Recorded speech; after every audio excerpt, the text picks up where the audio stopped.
জঙ্গলের মধ্যে লুকিয়ে রাখা অবৈধ কয়লা ও তার সময় বুঝে বাইকে করে পাচার করা।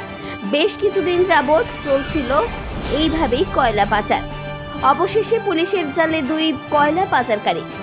ঘটনাটি ঘটেছে দুর্গাপুর থানার অন্তর্গত পারুলিয়া গ্রাম সংলগ্ন জঙ্গলে।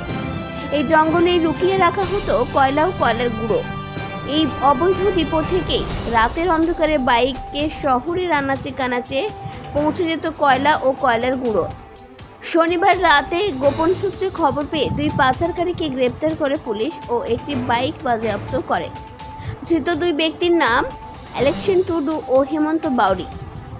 হেমন্ত বাড়ি কাঁকসার বিদবিহার অঞ্চলে ও ইলেকশন টুডু ঝাড়খণ্ডের দুমকার বাসিন্দা। ধৃত ব্যক্তিদের জিজ্ঞাসাবাদ করে অবৈধ কয়লার ব্যবসার মাথার খোঁজ চালাবে পুলিশ।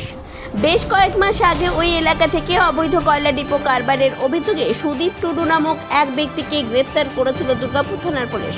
তারপরও বেআইনি কারবার বন্ধ হয়নি।